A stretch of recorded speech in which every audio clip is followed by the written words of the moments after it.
Hola, bienvenido. Este es el segundo capítulo de la serie Viviendo en un mundo masculinista, en donde juntos tú y yo vamos a imaginar un mundo masculinista en donde haya igualdad de leyes sociales, económicas y políticas, en donde realmente haya igualdad, es decir, un mundo masculinista o feminista. Igualdad, muy importante. En esta serie vamos a ver temas de divorcio, custodia infantil, roles de género y demás. Quédate y los vamos a ver juntos. En el capítulo de hoy específicamente vamos a hablar de paternidad y custodia infantil. Me parece que es uno de los aspectos más misándricos en los que vivimos. El primer punto claramente es todo este engaño o fraude de paternidad. Se considera que hoy en día, especialmente en las generaciones más jóvenes, puede llegar a ser hasta un 30% de los hijos no son del padre. Es decir, la mujer tenía varias personas con las que tenía relaciones íntimas y una vez que se embarazó, le dijo que eran suyos a la persona que ella consideró que tenía mejor oportunidad económica. Pero hoy en día es un tema muy real. Decir 20-30% es un número muy alto. Estás hablando de que es 1 de cada 5 o 1 de cada 4 personas. Su padre no es su padre biológico. Es un tema muy grave y ese fraude puede durarte toda la vida. Si te ha gustado la información, recuerda darme un like, suscríbete para ver nuevos videos y me encanta conocer todas tus opiniones. Por favor, déjamelos en la parte inferior. Hablando de paternidad, me parece que uno de los puntos más importantes es ¿qué pasa cuando no estás casado? Es decir, una madre soltera. Bueno, a ver, primero tenemos que entender, para buscar la justicia y la igualdad, primero tenemos que entender varios factores. El primero es, ¿quién decide la intimidad entre la pareja? Hombres y mujeres. Siempre es la mujer, digo, en un contexto sano, pero siempre es las mujeres. Si la mujer dice que no va a pasar. 2, acorde a la ONU, las mujeres tienen arriba de 24 tipos de anticonceptivos diferentes. Y todo el mundo sabe que hay muchas mujeres que engatusan o engañan a los hombres para que terminen adentro o que les ponchan el globito. Entonces, ellas son las que tienen los anticonceptivos más seguros. 3, no estoy dando mi opinión si está bien o está mal, pero las mujeres tienen acceso al aborto. Entonces, ¿por qué en casos de no casados, el hijo siempre va a ser responsabilidad económica del padre? Es decir, como no están casados, ella solo tiene la custodia. Y bueno, quizás eso es discutible. Puede ser que tenga razón por el hecho de que no están casados. Pero el hombre pierde cualquier derecho de padre en cuanto a visitas y conocerlo y educarlo, pero sí tiene que pagar. Les propongo lo siguiente, ¿por qué no legalmente, si una mujer no está casada y pasan todos esos 3 pasos y tiene el bebé, el hombre tiene todo el derecho a visitarlo y verlo, pero tiene 0 obligación económica con el niño? ¿No les parece a ustedes que eso realmente sería justo, equitativo, igualitario, lo que ustedes quieran? Me parece que sí. A ver, si la mujer decidió tenerlo, la mujer es la que tiene los anticonceptivos y la mujer decidió no abortar, pues entonces el hombre también puede decidir no pagar. No estoy diciendo que dejen de pagar, que paguen lo que ellos quieran, pero no por ley obligarlos a que ellos tengan que pagarle por lo menos 18 años. Les aseguro que con esos cambios va a haber mucho menos infidelidad, mucha menos promiscuidad y las mujeres se van a cuidar mucho más. Y 3, vamos a evitar que muchas mujeres hoy en día engatusan o engañan a hombres embarazándose a propósito para tener un beneficio económico. Porque hoy en día muchísimas mujeres usan a los niños simplemente para ellas vivir. ¿No les parece extraño que con el supuesto pago de sustento o como ustedes le quieran llamar para los hijos, las mujeres siguen sin trabajar? ¿Cómo? Si se supone que el pago es solo para los hijos. ¿Cómo es que las mujeres se avientan años y años sin trabajar solo con el dinero que es supuestamente para los hijos?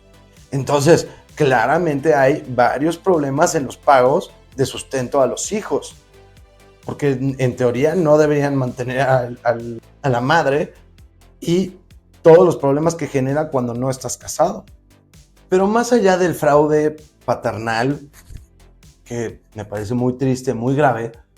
Si realmente quisiéramos tú y yo imaginarnos un mundo en donde hubiera justicia e igualdad, ¿no les parece extraño que antes del divorcio, por default, se le da a la madre los hijos?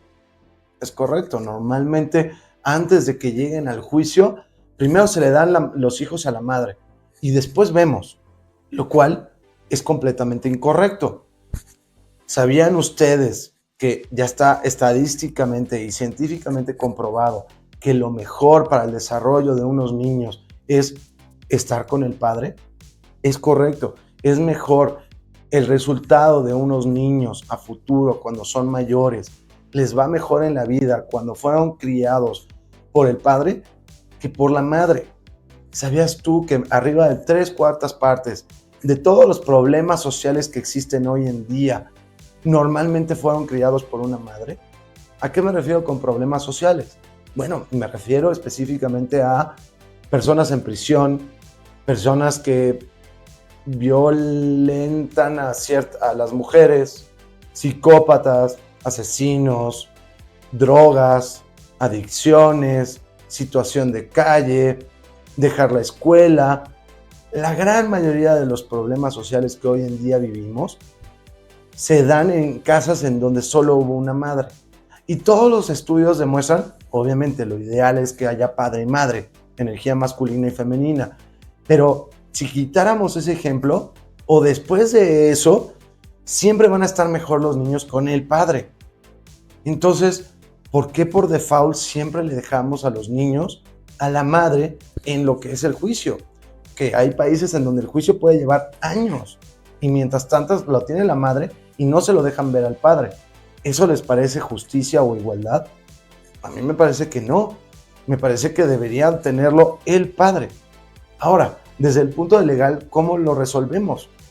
¿Qué les parece si hacemos los cambios necesarios para que en el momento del juicio del divorcio, el que sea el proveedor sea el que se quede con la criatura?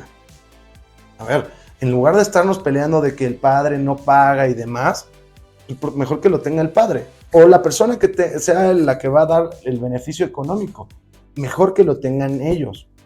Si la madre es la principal proveedora, pues está bien, que se lo quede la madre, no le veo ningún problema.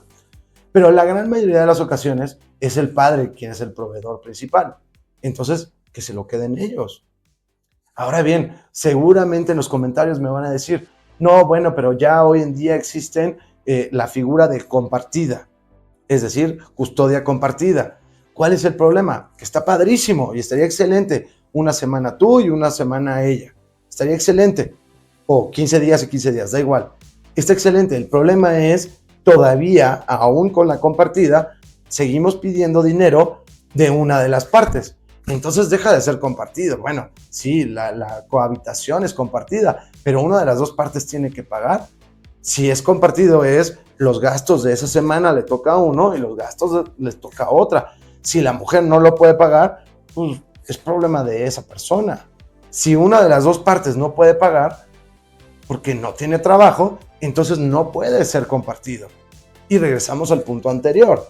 Es decir, estoy de acuerdo con el compartido, pero que realmente sea compartido, que paga en esa semana uno y paga en la otra semana el otro. De lo contrario, regresamos al punto anterior.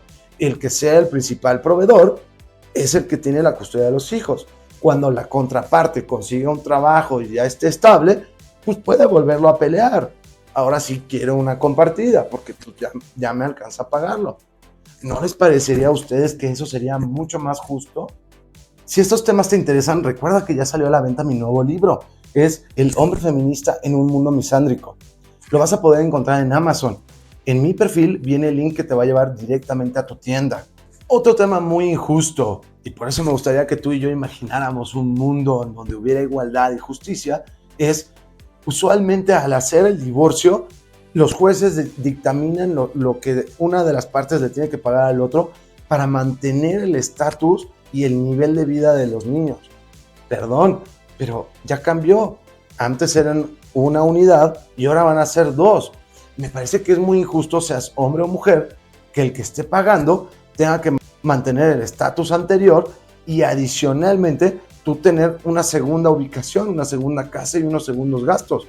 Estás duplicando tus gastos ganando lo mismo. Entonces, como jueces o los que crean las leyes, no podemos seguir diciendo que el estatus se tiene que mantener igual para los hijos, para el beneficio de los hijos, porque claramente ya cambió. Claramente están viviendo una nueva realidad y claramente tiene que cambiar su estatus social, porque ahora el proveedor tiene que pagar a 2 casas. Entonces, solo para cerrar el capítulo, me encantaría que hoy en día con la custodia infantil, bueno, uno, que pudiera haber pruebas de ADN, ¿no? Claramente, porque ese fraude de paternidad está gravísimo y es muy triste. El segundo es, en lo que es el juicio, es el padre quien se debería quedar con los hijos, porque científicamente y estadísticamente les va a ir mejor. 3, en el juicio se lo debería llevar el proveedor, sea hombre o mujer. El que tenga el dinero es el que se lleva a los hijos. Si los dos pagan, bueno, entonces que realmente sea compartido sin pagos intermedios. Muchas gracias por haberte quedado hasta este punto. Yo soy Manu, esto es El Feminista en Misandria. Nos vemos en el próximo capítulo. Muchas gracias.